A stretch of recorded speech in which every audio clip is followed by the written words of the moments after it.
चलिए, तो आज हमें ये सवाल करना है। मैंने पिछली क्लास में हमने कहाँ तक पढ़ा था? पिछली क्लास में हमने करना कुछ सीखा था, राइट? इस तरह के कुछ क्वेश्चंस हमने किए थे, अच्छे से रिवाइज कर लिया आपने। आज हम उसी में आगे बढ़। एक क्वेश्चन आपके सामने है, इसमें क्या दे रखा है कि एक बॉम्ब है जो 3 किलो का है और रेस्ट पर है। वो एक्सप्लोड होता है और 3 आइडेंटिकल पार्ट्स में टूट जाता है। 2 पार्ट्स जो हैं वो म्यूचुअली परपेंडिकुलर डायरेक्शन में फ्लाई करते हैं 50 मीटर पर सेकेंड से। म्यूचुअली परपेंडिकुलर डायरेक्शन में फ्लाई करते हैं 50 मीटर पर सेकेंड से। आपको स्पीड बतानी है, थर्ड पार्ट की स्पीड क्या होगी। ठीक है, तो हम सिचुएशन ड्रॉ करते हैं। आप फिजिक्स में जब भी कोई क्वेश्चन करें तो उसको ड्रॉ जरूर करें, उससे आपको सिचुएशन क्लियर होगी। आपको है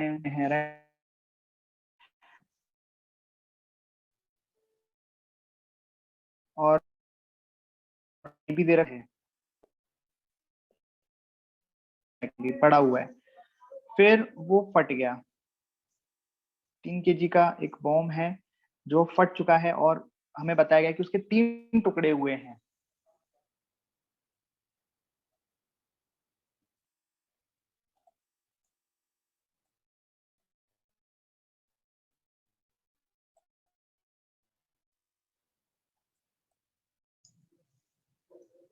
चलिए, तो हम क्या कह रहे थे? हाँ, कि एक बॉम्ब है जो रेस्ट पर है, अब ये फट गया, एक्सप्लोड हो गया, राइट? तो एक्सप्लोड हो गया तो हमें बताया गया है कि इसके 3 टुकड़े हो गए हैं।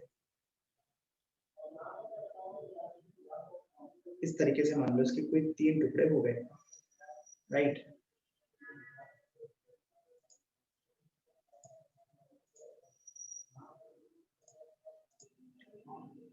अब हमें 2 टुकड़ों के बारे में तो जानकारी। अच्छा, किसी के अगर 3 टुकड़े हुए हैं और बोल रहे हैं कि 3 आइडेंटिकल टुकड़े हैं, तो सभी का मास कितना हो गया? 1-1 किलो मास हो गया सभी का। ठीक है, बहुत बढ़िया। फिर हमें बताया गया है कि जो तीनों टुकड़े हैं वो म्यूचुअली नहीं, उनमें से 2 टुकड़े तो म्यूचुअली परपेंडिकुलर डायरेक्शन में जा रहे हैं। तो मान लो एक टुकड़ा अगर आगे जा रहा है 50 मीटर पर सेकंड से, तो दूसरे टुकड़े को हम ऊपर मान लेते हैं 50 मीटर पर सेकंड से ऊपर जा रहा है। ये हो गया ना म्यूचुअली परपेंडिकुलर। और तीसरे टुकड़े की हमें कोई डायरेक्शन, कोई वेलोसिटी नहीं पता है, तो इसकी वेलोसिटी को हम मान लेते हैं कि इसकी वेलोसिटी है v वेक्टर। इसकी वेलोसिटी कितनी है तीसरे टुकड़े की?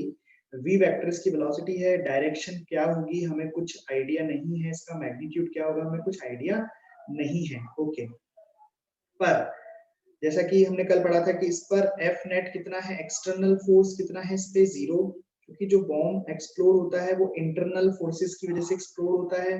और velocity of centre of mass कितनी है इसकी? 0। क्यों? क्योंकि इनिशियली चल नहीं रहा है तो सेंटर ऑफ मास भी नहीं चलेगा। ठीक है, अगर velocity of centre of mass 0 है तो इससे क्या नतीजा निकलता है कि जो मोमेंटम है सिस्टम का वो भी 0 होगा। P of system is equal to 0। ठीक है, तो P ऑफ सिस्टम क्या होता है? m1v1 plus m2v2 plus m3v3, इस तरीके से, है ना? तो अगर मोमेंटम ऑफ द सिस्टम 0 है, P सिस्टम 0 है, राइट, कोई फोर्स नहीं लग रहा है, ठीक है। हमने एक चीज और पढ़ी थी कि अगर एक्सटर्नल फोर्स नहीं लगता है तो वेलोसिटी कांस्टेंट होती है। उस केस में हम ये भी कहते हैं कि मोमेंटम कंजर्व रहेगा। जो इनिशियल मोमेंटम रहेगा वही फाइनल मोमेंटम रहेगा। तो यहाँ पे इनिशियल मोमेंटम कितना है? 0। तो फाइनल भी ओवरऑल कितना आना चाहिए? 0, राइट? दो बातें हैं, देखो, अगर एफ नेट है 0 तो जो velocity of centre of mass रहेगी कांस्टेंट, कांस्टेंट। तो क्या कहेंगे कि मोमेंटम ऑफ द सिस्टम क्या रहेगा? कांस्टेंट। कांस्टेंट मतलब इनिशियल रहेगा वही फाइनल रहेगा, राइट? अब इसमें एक स्पेशल केस हो गया कि इनिशियल ये velocity of centre of mass हो गई 0। अब एफ नेट 0 है तो वेलोसिटी सेंटर ऑफ मास हमेशा 0 ही रहेगी क्योंकि वो कांस्टेंट रहेगी। वो 0 है तो 0 ही रहेगी, तो इसमें पी सिस्टम हो गया 0, यानी कि 0 बराबर 0, इनिशियल भी 0 रहेगा और फाइनल भी 0 रहेगा। ठीक है, तो मैं यहाँ पे मैं क्या लिखूं? P initial is equal to p final. क्यों? बिकॉज एफ नेट एक्सटर्नल कितना है? 0, राइट? ओके, या फिर आप ऐसे बोल दो कि वेलोसिटी सेंटर मास 0 है, पी सिस्टम 0 है, तो ये 0 आएगा। दोनों एक ही बात है। तो momentum of initial momentum of the system, initial momentum of the system आप कैसे लिखोगे? मास इनटू वेलोसिटी, मास इनटू वेलोसिटी लिखोगे, राइट। जो भी वेलोसिटी है, कितनी वेलोसिटी है इनिशियली? बम फटने से पहले इनिशियल हो गया, बम फटने के बाद फाइनल हो गया।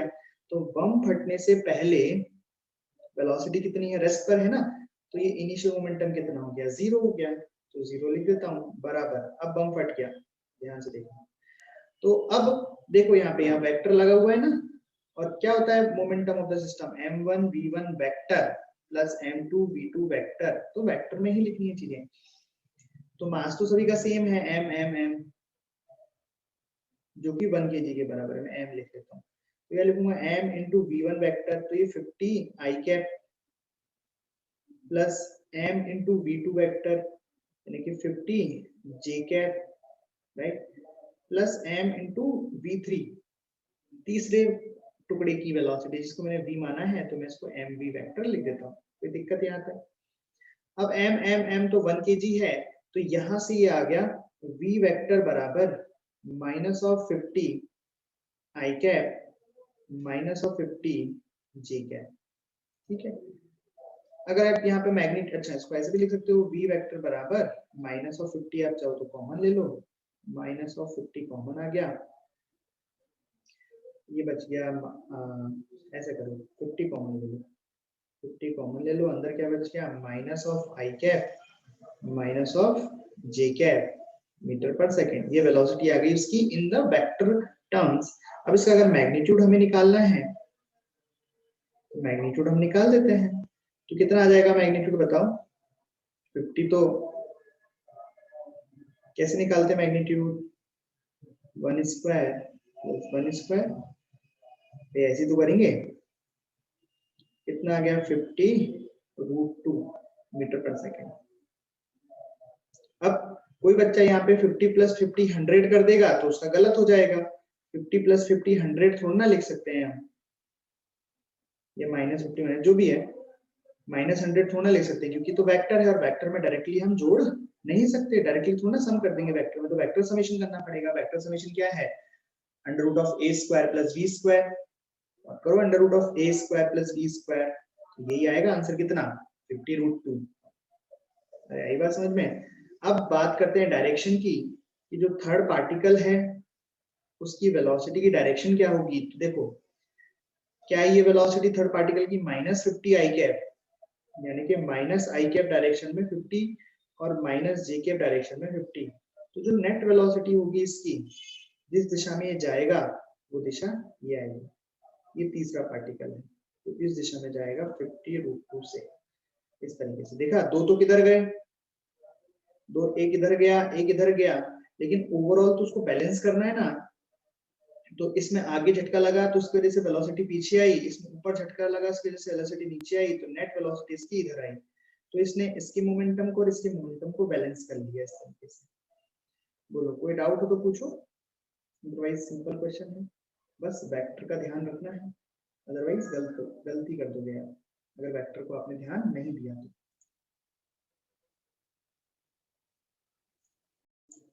चलिए ये क्वेश्चन है आपका। एक सिस्टम है गन और बुलेट का, जो कि इनिशियली रेस्ट पर है, फिर बुलेट को फायर किया जाता है u वेलोसिटी से। वेलोसिटी u मजल वेलोसिटी है, मतलब velocity of bullet with respect to gun. अब जब गन को बुलेट फायर करते हैं, तो जो गन है उसके पास भी वेलोसिटी आती है अपोजिट डायरेक्शन में, झटका लगता है बहुत तेज हाथों में या कंधे पर जब हम कोई बंदूक चलाते हैं, तो वही वेलोसिटी आपको निकालनी है गन की। अब यहाँ पे कोई ने रोक तो रखी नहीं है इसे कि हाथ से पकड़ रखे हो, तो बस बुलेट चलाया, बुलेट टिकली, तो गन पीछे कितने से चलेगी। देखो ये सारे सवाल सेम ही है, अभी थोड़ी देर पहले हमने किया था ना, बम वाला नहीं, बम से पहले जो हमने किया था कूदने वाला सवाल। एक आदमी कार्ड से कूद जाता है ना, तो हमने थोड़े दिन पहले किया था, पिछली क्लास में किया था कि एक आदमी है जो कार्ड पे से कूद गया, तो आदमी कार्ड से u वेलोसिटी से कूदा विद रिस्पेक्ट टू कार्ड। तो कैसे किया था हमने क्वेश्चन, है ना। तो उससे पहले थोड़ी देर पहले किया था हमने कि आदमी जो है कार्ट पे या प्लान पे भागना स्टार्ट किया तो प्लान के पीछे मूव होना स्टार्ट हुआ। ये सब सारे सवाल सेम होते हैं, बस इनकी सिचुएशन बदल दी जाती है। जैसे ये भी वही है, जैसे आदमी कार्ट पे से कूदा था ना, वैसा ही ये सवाल है कि यहाँ पे बुलेट फायर हो गई और उसकी रिलेटिव वेलोसिटी u है, वहां पे भी आदमी की रिलेटिव वेलोसिटी u ही दी थी। तो आपको बताना है कि गन कितने से पीछे चली, यानी कि जैसे आपने पहले बताया था ना कि कार्ट की वेलोसिटी क्या होगी पीछे की साइड, वैसे करो। अब मैंने काफी हिंट दे दिया आपको, अब करो आप इसको, आंसर निकालो क्या आएगा, फाइनल आंसर मुझे बताओ। चलिए सॉल्व करते हैं। तो देखो ये तो है फायर करने से पहले की सिचुएशन, इनिशियल सिचुएशन इसको मैं बोल रहा हूँ। इनिशियल सिचुएशन में सभी चीजें रेस्ट पर हैं, फिर हमने बुलेट फायर कर दी और जो बुलेट की वेलोसिटी हमें दी गई है वो बुलेट की वेलोसिटी u दी गई है गन के रिस्पेक्ट में। तो ये वेलोसिटी है गन के रिस्पेक्ट में u with respect to gun. और बुलेट फायर करने के बाद मान लेते हैं कि गन की जो वेलोसिटी है वो अपोजिट डायरेक्शन में, गन की वेलोसिटी इस डायरेक्शन में मान लेते हैं हम v। ठीक है, तो ये इनिशियल सिचुएशन हो गई और ये फाइनल सिचुएशन हो गई। ठीक, अब देखो जरा, क्या कहीं से एक्सटर्नल फोर्स लग रहा है क्या? बुलेट जो फायर हुई है वो गन के अंदर के मैकेनिज्म की वजह से हुई है, तो इंटरनल फोर्स लगा है। तो एफ नेट कितना हो गया? 0। तो अगर सिस्टम पे नेट फोर्स 0 होता है तो हम उस दिशा में मोमेंटम को कंजर्व कर सकते हैं, संवेग संरक्षण लगा सकते हैं। तो संवेग संरक्षण लगा दिया। तो ये इनिशियल और फाइनल में, तो इनिशियल तो सब कुछ रुका हुआ है, मैं लिख देता हूं एक बार, P initial is equal to P final because net force 0 है। अच्छा, इनिशियली सब कुछ रुका हुआ है तो इसका संवेग भी कितना हो जाएगा? 0 बराबर। अब फाइनल में ध्यान से देखो, सबसे पहले मैं गन का लिख रहा हूं। गन का मास कैपिटल M है और इसकी वेलोसिटी v है। ये v मैंने ग्राउंड के रिस्पेक्ट में ही मानी है, तो डायरेक्टली पुट कर दूंगा। तो क्या लिखूंगा? माइनस mv, डायरेक्शन क्या हो जाएगी? माइनस आई कैप, इसलिए माइनस और आई कैप लगा दूंगा। अब मेरे को पता है ये भी आई कैप में ही है, इसलिए आई कैप का यूज मैंने नहीं किया, सीधा क्या लिख दिया? सिर्फ माइनस mv। समझ में आया माइनस mv कैसे लिखा? m हो गया यहाँ पे गन का मास और अपोजिट डायरेक्शन में वेलोसिटी मानी है v हमने, इसलिए माइनस में। फिर आगे लिखूंगा मैं plus mass of the bullet जो कि है स्मॉल m। अब बुलेट की वेलोसिटी लिखनी पड़ेगी विद रिस्पेक्ट टू ग्राउंड, तो उसके लिए हमें अलग से सॉल्व करना पड़ेगा, क्योंकि जो वेलोसिटी u दी गई है वो तो गन के रिस्पेक्ट में दी गई है। तो हम यहाँ निकालेंगे अलग से कि velocity of bullet with respect to gun, तो क्या हो जाएगा? Velocity of bullet minus velocity of gun.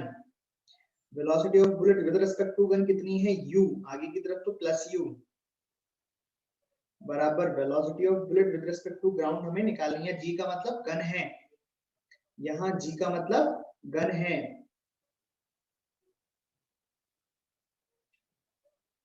Ground नहीं है, g का मतलब ग्राउंड मत समझ लेना, g का मतलब यहाँ पे गन है। ठीक है, तो v हमें निकालनी है minus velocity of gun with respect to ground कितनी है? Minus of v। तो यहां से v कितना आ गया? u minus v।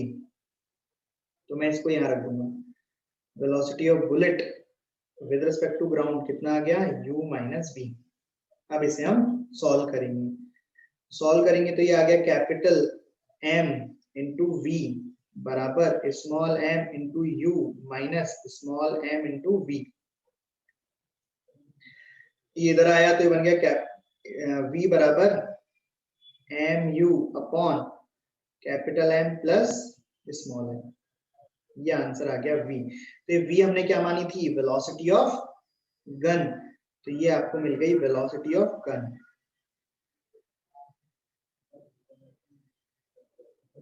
और यही हमें आंसर फाइंड करना था। हमसे क्या पूछा गया था? What is the recoil velocity of gun? So this is the answer, this is the recoil velocity of the gun. Recoil मतलब गोली के आगे चलने की वजह से जो गन के पास वेलोसिटी आई उसको हम कहेंगे रिकॉइल वेलोसिटी।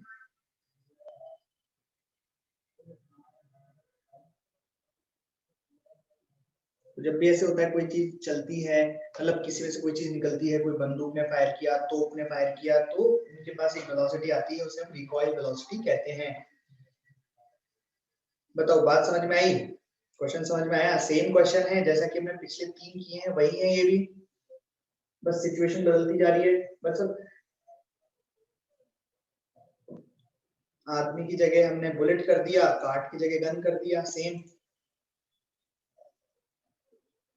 देखिए ध्यान से, तो क्या है, ये क्वेश्चन है और इनिशियली सब कुछ रुका हुआ है ना, और फायर करता है कैनन इस तरीके से, u वेलोसिटी थीटा एंगल पर with respect to cart fire होता है, तो आपको कार्ड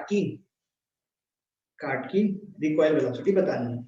तो सबसे पहले हम देखेंगे कि क्या इस सिस्टम पर, किस पर, ये जो कैनन है और एक कार्ड है, इन दोनों को मिला के हम देखेंगे क्या एफ नेट 0 है क्या। सोचो, क्या एफ नेट 0 है?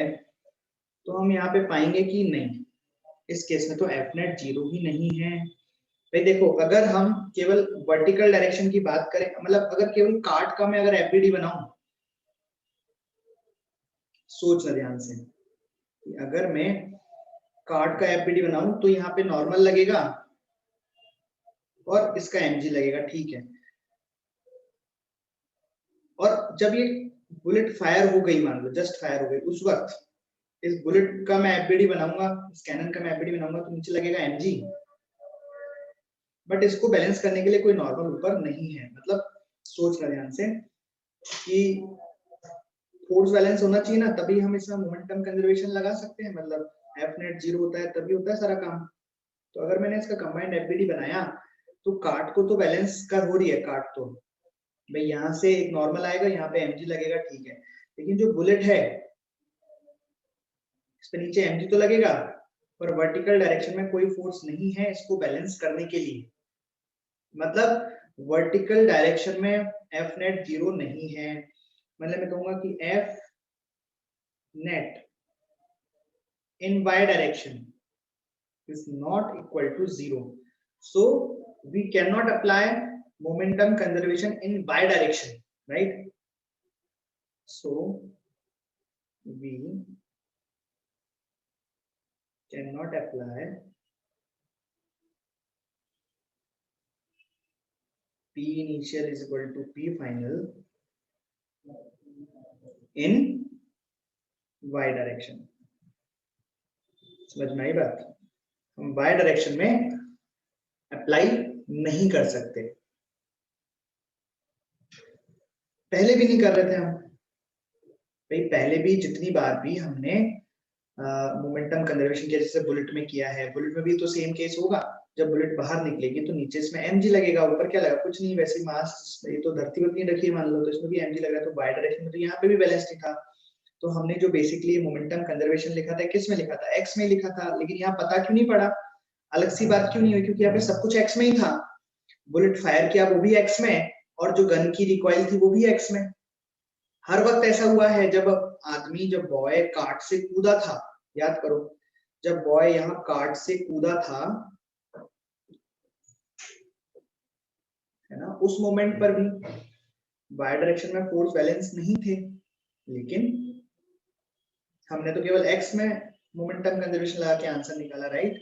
तो वैसा ही यहाँ पे भी हो रहा है, यहाँ पे कोई नई चीज नहीं हो रही है, लेकिन यहाँ पे चक्कर क्या है कि जो ये कैनन है वो जिस डायरेक्शन में जा रही है वो एक्स नहीं है, उसका एक्स में भी कुछ कंपोनेंट है और वाई में भी कुछ कंपोनेंट है इसकी वेलोसिटी का, राइट।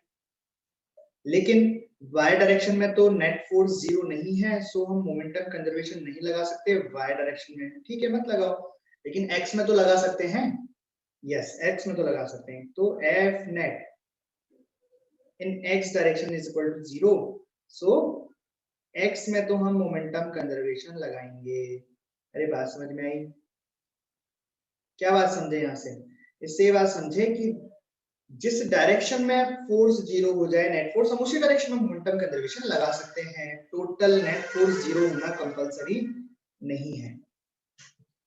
जिस भी डायरेक्शन में नेट फोर्स 0 होगा, हम केवल उस डायरेक्शन में मोमेंटम कंजर्वेशन अप्लाई कर सकते हैं। यहाँ पे हम y डायरेक्शन में मोमेंटम कंजर्वेशन अप्लाई नहीं कर सकते, लेकिन x में हम अप्लाई कर सकते हैं। बताओ ये बात समझ में आई क्या?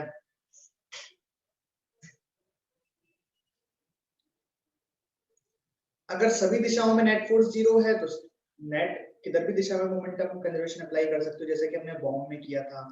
बॉम्ब ये धरती पर रखा था, तो नीचे mg ऊपर n लग रहा था, बैलेंस था सब, ठीक है। जस्ट पहले और जस्ट बाद के केस में mg बम फूटने में कितना टाइम लगता है? बहुत कम टाइम लगता है, उस छोटे से टाइम में कोई प्रभाव नहीं पड़ता है mg का, ठीक।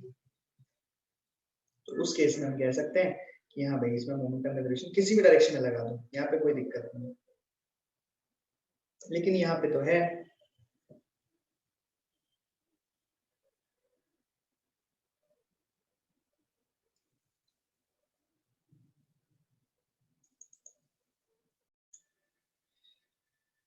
एक तरीके से और इसे समझा जा सकता है। कैसे? देखो, जब भी कोई बंदूक चलती है या कोई ऐसे झटका लगता है, किसी को किसी ने घूसा मारा, किक मारी, तो उस केस में जो फोर्स लगता है वो झटके वाला फोर्स लगता है, उसे कहते हैं हम इंपल्सिव फोर्स, आवेगी बल, इंपल्सिव फोर्स। कौन सा फोर्स बोलते हैं इसे हम? इंपल्सिव फोर्स, ठीक है। तो अगर सिस्टम पर इंपल्सिव फोर्स है और वो बैलेंस नहीं हो रहा है किसी से, तो हम उसमें फिर मोमेंटम कंजर्वेशन अप्लाई नहीं कर सकते। अब देखना, जब ये बंदूक चली थी, ये बंदूक जब बुलेट आगे चली, तो यहाँ पे भी इंपल्सिव फोर्स आया। कैसे? इस डायरेक्शन में आया, लेकिन जितना बुलेट पर आया उतना ही गन पे आया। तो जब हमने पूरे को सिस्टम लिया, तो ये इन दोनों ने आपस में एक दूसरे को बैलेंस कर लिया, ठीक है। इसलिए मोमेंटम कंजर्वेशन अप्लाई कर पाए, क्योंकि बुलेट आगे चली थी, तो इस पे इंपल्सिव इस तरीके से आया, एक्स डायरेक्शन में। अब जब हमने दोनों को सिस्टम ले लिया, तो बात बन गई, ठीक। लेकिन यहाँ पे क्या चक्कर है? देखो, यहाँ पे बुलेट चल रही है इस तरीके से, तो यहाँ पे जो इंपल्सिव फोर्स आया है वो इस तरीके से आया है, टेढ़ा। उसके दो कंपोनेंट आए हैं, एक तो एक्स में और एक वाई में, है ना। तो एक्स वाला तो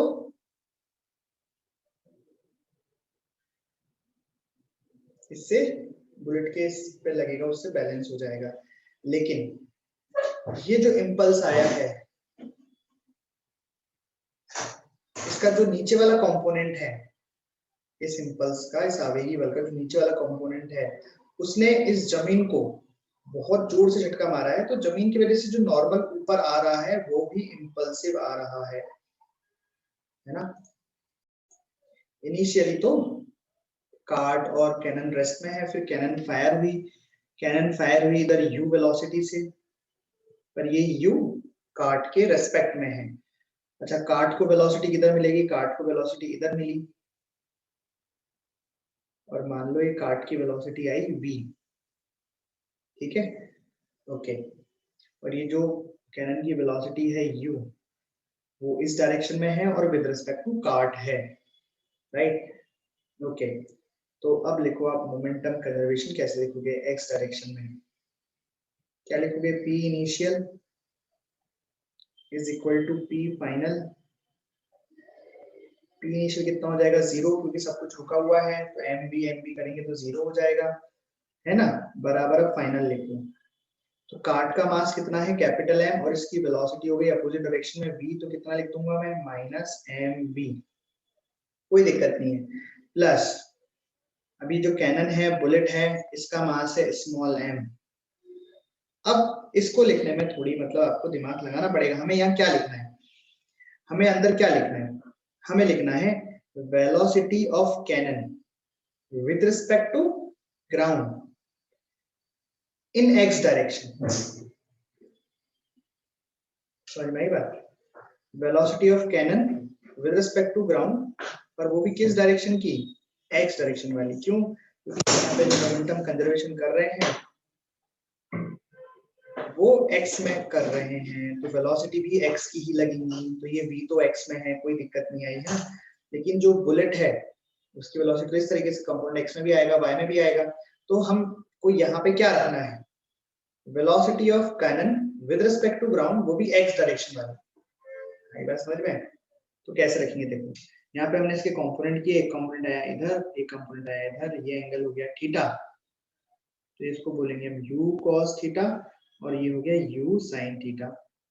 ये कौन सी वेलोसिटी है? With respect to cart, with respect to cart.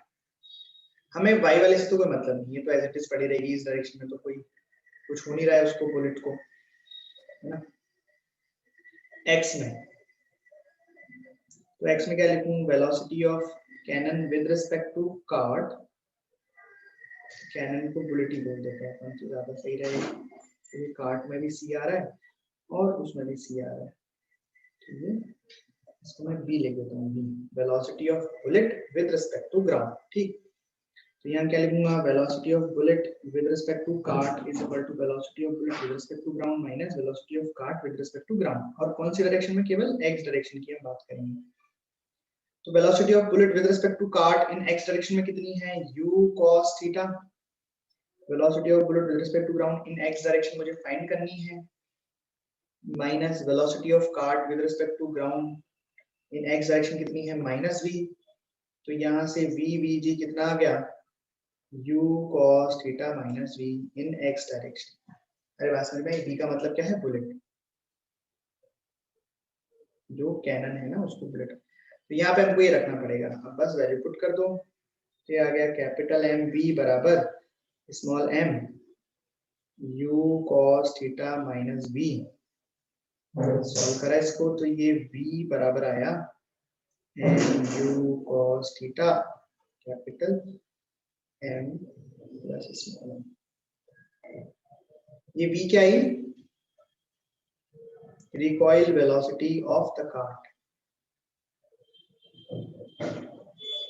यही तो मानी थी हमने। v को क्या माना था? रिकॉइल वेलोसिटी ऑफ कार्ट, ठीक।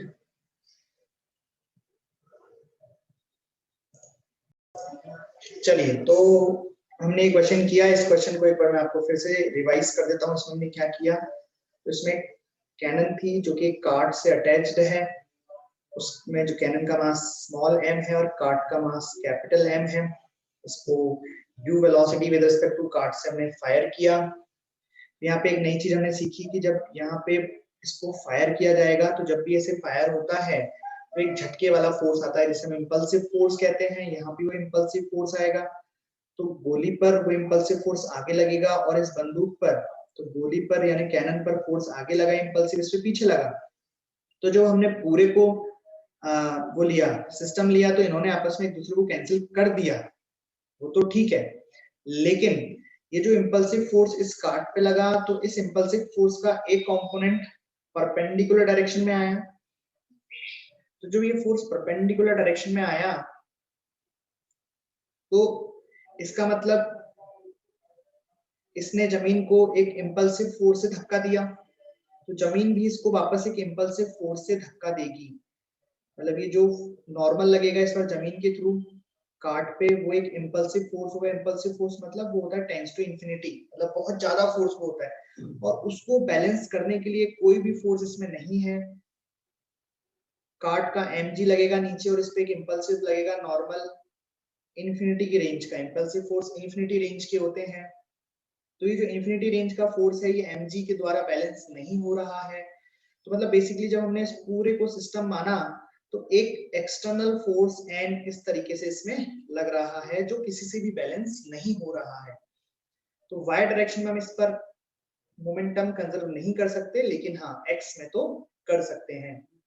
x डायरेक्शन में हमने मोमेंटम इस पे कंजर्व कर लिया, ठीक है। अच्छा, दोबारा से सुनो, जैसे बुलेट जो भी कैनन था उस पे इधर लगा एंड इंपल्सिव बहुत बड़ा फोर्स इस पर इधर लगा, ठीक है। इसके दो कंपोनेंट हुए, एक इधर और एक नीचे। नीचे वाले की वजह से इस पर एक नॉर्मल आया, अर्थ की वजह से इंफिनिटी, यही वाला तो बैलेंस नहीं हुआ, इसने तो सारा काम खराब कर दिया। इसने क्या किया? जो कंपोनेंट x डायरेक्शन, उसने क्या किया? उसकी वजह से कार्ट की वेलोसिटी आ गई v, ठीक। इसी की वजह से तो कार्ट पीछे जाने लगी है। कार्ट पीछे क्यों गई? कोई ना कोई फोर्स लगा होगा तभी तो उसके पास वेलोसिटी आई। तो वो फोर्स कौन सा था, यही इंपल्सिव फोर्स था जिसकी वजह से वेलोसिटी आई। तो हमने जब पूरे को हमने सिस्टम मान लिया, तो एक एक्सटर्नल फोर्स की वजह से जो धरती से आ रहा है कार्ट पर, इसकी वजह से हम वाई डायरेक्शन में मोमेंटम कंजर्वेशन नहीं लिख सकते यहाँ पे, बाकी सब ठीक है, एक्स में लिख सकते हैं। और उस वैसा करके हमने क्वेश्चन सॉल्व कर लिया। एक्स डायरेक्शन में मोमेंटम कंजर्व करने पर, एक्स डायरेक्शन में मोमेंटम कंजर्व किया हमने, जैसे करते आ रहे हैं। इनिशियली रेस्ट पे है तो 0 आ गया, फिर कार्ट की पीछे वेलोसिटी v मानी तो इसका मोमेंटम हो गया minus capital M into v, plus जो बुलेट गई उसके लिए m इंटू, यहाँ पे हमें वेलोसिटी ऑफ बुलेट लगना है with respect to gun, oh sorry with respect to ground. यहाँ पे g का मतलब ग्राउंड है, b का मतलब बुलेट है और g का मतलब ग्राउंड है। ठीक है, ग्राउंड के रिस्पेक्ट में हमें रखना है, पर वो कौन सी डायरेक्शन में होनी चाहिए, एक्स वाली। ठीक है, इस तरीके से। तो recoil velocity of the cart कितनी आ गई, ये आ गई। This is the answer. कोई दिक्कत है यहाँ पे किसी को तो पूछ ले।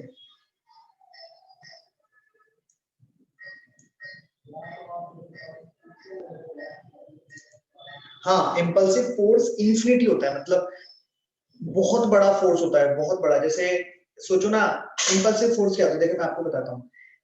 आपने दीवार को धक्का मारा, तो धक्का कैसे मारते हैं हम, दीवार के पास हाथ को ले गए और धक्का मार रहे हैं। तो बताओ आपके हाथ पे क्या फील हुआ, आराम से आप धक्का मार सकते हो, कोई दिक्कत नहीं है। लेकिन मैं बोलूं कि दीवार में आप घूसा मारो, तो क्या होगा बताओ। ये वाला फोर्स ज्यादा था कि पहले जब आपने धक्का मारा वो ज्यादा था, या जब आपने घूसा मारा दीवार में तब वो वाला फोर्स ज्यादा था। तो उसका अनुमान हम इस बात से लगा सकते हैं कि रिएक्शन फोर्स हमारे हाथ पर कितना फील हुआ। जब हम दीवार को आराम से धक्का मारेंगे तो हाथ में कुछ भी फील नहीं होगा, ठीक है, नॉर्मल है। लेकिन जब दीवार में खींच के घुसा मारेंगे तो हाथ में भी बहुत तेज दर्द होगा ना, इसका मतलब रिएक्शन बहुत ज्यादा है, एक्शन ज्यादा होगा, तभी तो रिएक्शन ज्यादा आया है। अरे आई बात समझ में।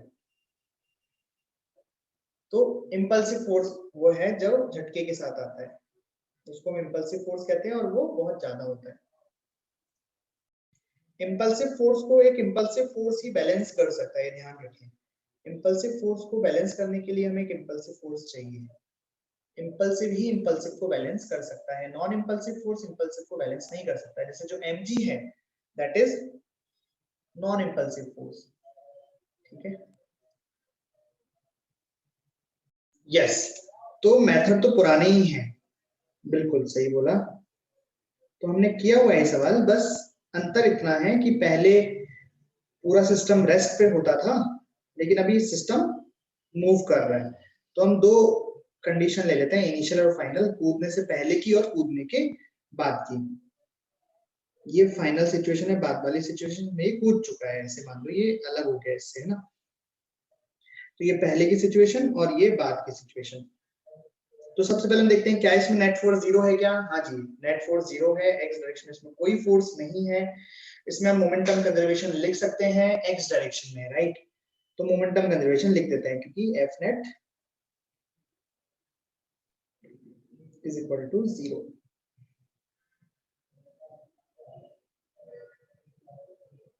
वाई में भी 0 है, इसमें क्यों मतलब है, हमें एक्स डायरेक्शन में मोमेंटम कंजर्वेशन लगाना है, क्योंकि सारी वेलोसिटीज एक्स में है, और जो आदमी कूदा है वो भी यहाँ with speed v in forward direction, forward में कूदा ये भी।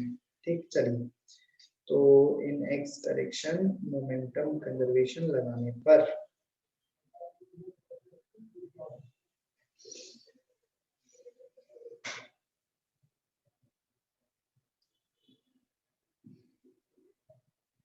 बताइए इनिशियल मोमेंटम क्या लिखूं मैं।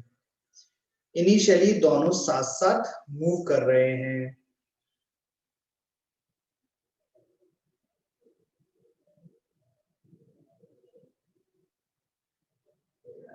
कार्ट और आदमी दोनों साथ साथ मूव कर रहे हैं। इन दोनों का मास, वही मास तो दिया ही नहीं आपने। मास क्या क्या माना इनका बताओ, वही मैं मान लेता हूं ताकि आपके आंसर से मैच कर जाएगा। कार्ट का मास क्या लिखूं मैं, कैपिटल M, और बॉय का मास क्या लिखूं, स्मॉल m। ठीक है, चलिए। तो क्या लिखूं, इनिशियल मोमेंटम। इनिशियल मोमेंटम होता है मास इनटू वेलोसिटी। तो जो कार्ट है वो भी u वेलोसिटी से मूव कर रही है आगे, और जो बॉय है वो भी u वेलोसिटी से मूव कर रहा है आगे। दिख रहा है ना, देखो लिखा हुआ है इसमें moving with constant velocity u on a smooth surface. जैसे पहले लिखा रहता था कि system initially in rest, system initially rest पर है, उसकी जगह क्या लिख रखा है कि मूव कर रहे हैं। ठीक है, अब ये बॉय जंप कर दिया, बॉय कूद गया, तो देखो अब क्या कार्ट की वेलोसिटी u रहेगी क्या नहीं रहेगी, है ना। कार्ट की वेलोसिटी अब u थोड़ा ना रहेगी, चेंज रहेगी। तो कार्ट की वेलोसिटी मान लेते हैं कि भाई पहले तो u डायरेक्शन से आगे जा रही थी कार्ट, अभी पता नहीं हमें क्या वेलोसिटी होगी, तो कार्ट की वेलोसिटी को हम मान लेते हैं कि ये बदल के u हो जाएगी, नहीं v मान लेते हैं, v हो जाएगी। अब वो डायरेक्शन में आगे भी हो सकती है और पीछे भी हो सकती है, राइट। डिपेंड्स करता है कि ये उतरते वक्त, कूदते वक्त, इस बॉय ने कूदते वक्त कितना, इस बॉय ने कूदते वक्त कितना उस पे झटका मारा है, कितना जोर से। अच्छा, बॉय की हमने v मान रखी, तो इसको v1 ले लेते हैं, ठीक। तो हो सकता है कि अगर गाड़ी बहुत तेज आगे चल रही हो, तो जब लड़का यहाँ से कूदेगा, बॉय यहाँ से कूदेगा, उसके बाद भी गाड़ी की वेलोसिटी आगे की तरफ ही हो। It depends on the values, value of u, value of velocity of boy. अपन ने तो जनरल वेलोसिटी मान ली है, मान लो v1 है, ठीक है। बोलो कोई दिक्कत। और लड़के की वेलोसिटी कितनी है, लड़के की वेलोसिटी v दे रखी है, लेकिन v वो तो रिलेटिव दे रखी है, किसके, with respect to cart, cart की वेलोसिटी के। अब मन में सवाल आता है कि कार्ट की वेलोसिटी के रिलेटिव में है, लेकिन कौन सी वेलोसिटी, कार्ट के पास तो दो वेलोसिटी है, पहले भी है और बाद में भी है। तो देखो लिखा हुआ है आफ्टर जंपिंग, किसके रिलेटिव, जंप करने के बाद जो कार्ट की वेलोसिटी है उसके रिलेटिव ये v वेलोसिटी है। अरे आई बात समझ में। अगर कुछ नहीं दिया होता यहाँ पे आफ्टर जंपिंग, नहीं बिफोर जंपिंग, तो क्या लेते, आफ्टर जंपिंग ही हम लेते, ठीक। कुछ भी नहीं दिया हो तो जंप करने के बाद जो कार्ट की वेलोसिटी उसके रिलेटिव ये मानी जाती है। ओके चलो लिखते हैं फाइनल मोमेंटम, हम लिखते हैं। तो गाड़ी का मास कैपिटल M है और इसकी वेलोसिटी है v1, आगे की तरफ है इसलिए प्लस में लिख दिया। ओके, कोई दिक्कत। अब हमें लिखनी है, क्या लिखनी है, mass of the boy into velocity of boy with respect to cart, नहीं with respect to ground, with respect to cart तो दी हुई है, हमें किसके रिस्पेक्ट में लिखनी है, ग्राउंड के रिस्पेक्ट में लिखनी होती है ना। अरे किसके रिस्पेक्ट में लिखनी होती है, ग्राउंड के रिस्पेक्ट में। बात समझ में, तो कैसे निकालेंगे, जैसे हर बार निकालते हैं अपन रिलेटिव मोशन का यूज करके। तो हम यहाँ लिखेंगे साइड में velocity of boy with respect to cart बराबर velocity of boy minus velocity of cart, ठीक। Velocity of boy with respect to cart कितनी है, v, आगे की तरफ है, फॉरवर्ड डायरेक्शन में कूद रहा है, आगे की तरफ कूद रहा है, लिखा हुआ है क्या फॉरवर्ड, हाँ कार फॉरवर्ड डायरेक्शन, मतलब in the direction of car. तो v है प्लस में लिखेंगे क्योंकि वो आगे की डायरेक्शन को पॉजिटिव मानना है। वेलोसिटी ऑफ बॉय bv हो गई, bv मान लिया हमने, minus velocity of cart, velocity of cart कितनी है v1, आगे की तरफ ही है इसलिए पॉजिटिव। समझ में आई बात।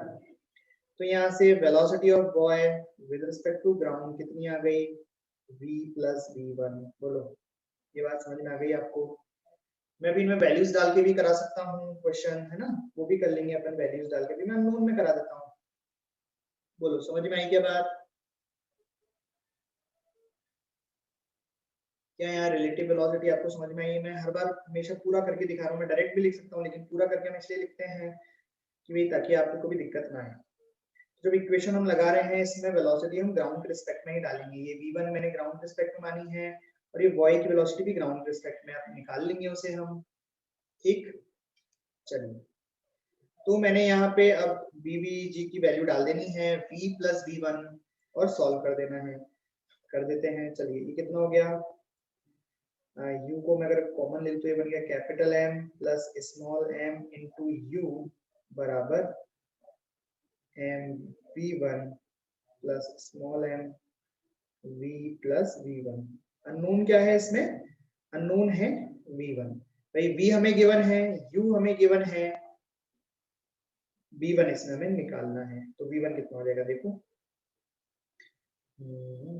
इधर कॉमन हो जाएगा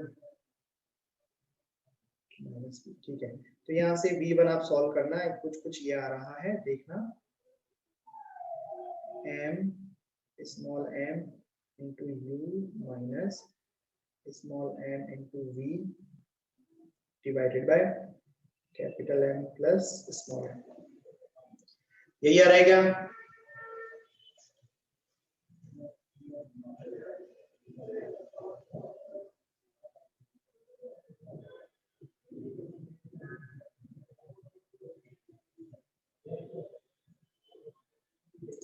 सही है, कोई दिक्कत इसमें, आगे सभी को समझ। अभी तक हमारे केस में क्या हो रहा था, जो मैं पुराने क्वेश्चन कराया था मैंने, कार्ड से कूदने वाला, बॉय का कार्ड से कूदने वाला जो क्वेश्चन था उसमें u 0 था, राइट, इनिशियली वो रेस्ट पे थे। तो अगर मैं यहाँ पे u को 0 डाल दूं तो ये टर्म 0 हो जाएगी। तो देखो वही आंसर आ गया जो वहां पे आया था, आना ही था वो। तो अगर मैं u को 0 कर दूं तो ये टर्म 0 हो जाएगी, ये बचेगा। खैर यहाँ पे ये आंसर आ गया। ओके, कार्ड की वेलोसिटी हमने निकाल दी, new speed of the cart. अच्छा, यहाँ पे आपसे वो पूछ सकता है, वहां पे भी मैंने एक क्वेश्चन और कराया था आपको, find the work done by the boy in the process of jumping, work done by the boy. तो क्या लिखेंगे हम, change in kinetic energy, right. तो फाइनल काइनेटिक एनर्जी कितनी लिखेंगे, half capital M into velocity of card कितनी है v1, तो v1 का स्क्वायर प्लस बॉय का लिखेंगे हाफ स्मॉल m, यहाँ पे वेलोसिटी हम क्या डालते हैं, वेलोसिटी डालते हैं ग्राउंड के रिस्पेक्ट में ही, तो बॉय की वेलोसिटी भी ग्राउंड के रिस्पेक्ट में डालेंगे तो कितनी लिखेंगे, vvg का स्क्वायर। तो ये आ गया आपका फाइनल, माइनस इनिशियल कितना हो जाएगा, हाफ, दोनों साथ चल रहे थे, इंटू यू स्क्वायर। आई बात समझ में, ये आ जाएगा work done by the boy, इतना वर्क डन किया बॉय ने। ये कहां से आया वर्क डन, ये वर्क डन है इंटरनल, उसकी मसल्स जो फोर्स लगाया है उसका, ठीक।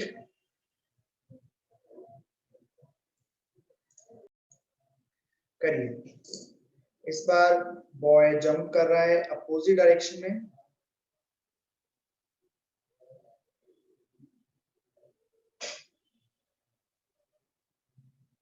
then find the new speed of the cart।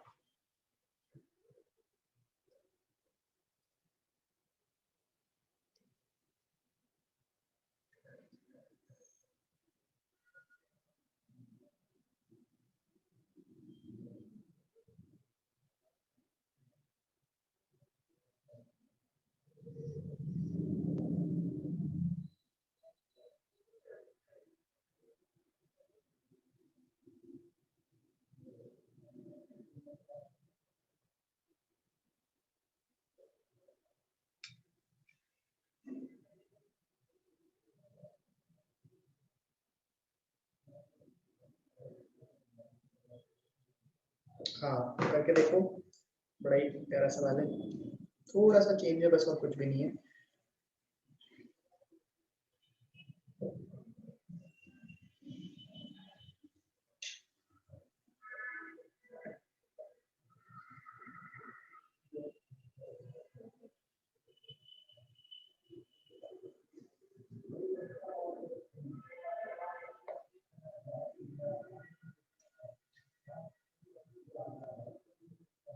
चलिए, तो ये कंडीशन है, तो कूदने के बाद इसकी वेलोसिटी u नहीं रहेगी, कुछ और हो जाएगी।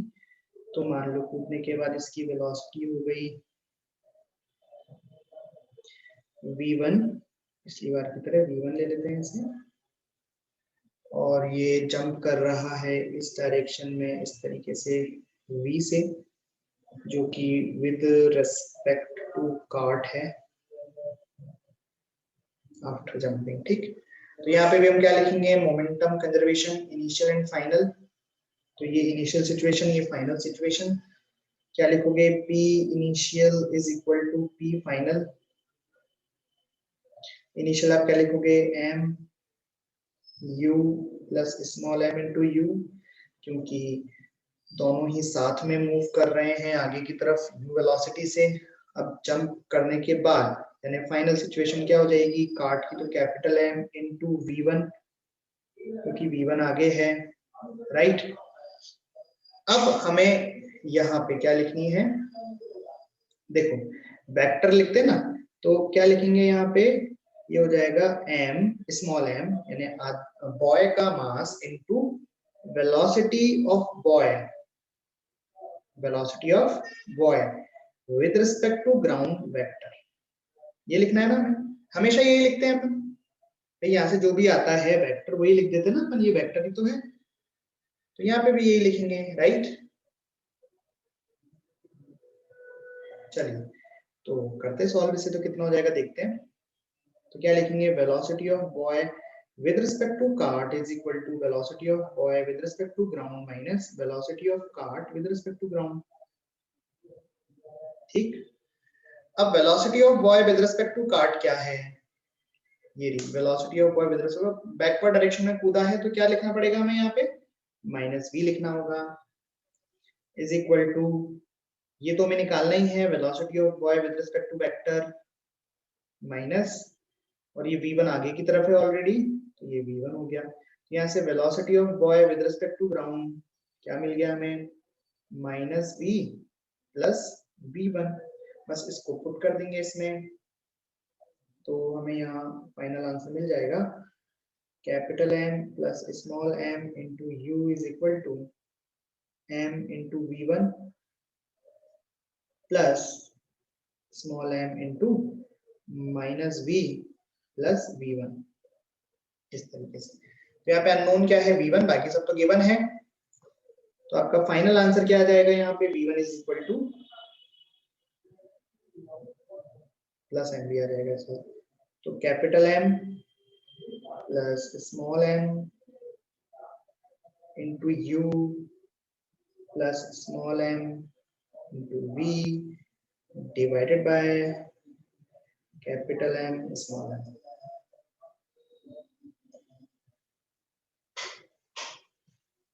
तो देखा,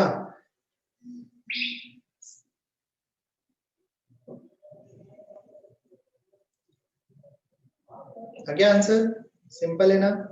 तो क्या देखा आपने यहाँ पे कि जब गाड़ी पहले रुकी हुई थी तो कौन सा टर्म नहीं था? बस ये वाला टर्म नहीं था। ये क्या है? बेसिकली इनिशियल मोमेंटम ही तो है ये, देखो, बाकी एज इट इज था आंसर। अब वहां पे हमने गाड़ी की वेलोसिटी पीछे मानी थी, इसलिए वहां से पॉजिटिव में आया था, यहाँ आगे मान लीजिए नेगेटिव में आया है, सिंपल। तो दोनों क्वेश्चन समझ में आए, आगे कूदने का और पीछे कूदने का। फिर अभी मैं अगले क्लास में आगे और पीछे दोनों साथ साथ कूदवाऊंगा, एक बार आगे कूदा एक बार पीछे कूदा, इस तरीके से बहुत अच्छे सवाल इसमें बनते हैं। दोनों साथ साथ कूद गए, एक लड़का यहाँ खड़ा कर दिया, एक को आगे कूदा देंगे, एक को पीछे कूदा देंगे, है ना। तो आपको करना ऐसे ही है, मैंने भी अलग अलग आपको समझा दिए हैं ताकि आप जब मिक्स हो तो आसानी से उसको कर पाए, समझ पाए, ठीक।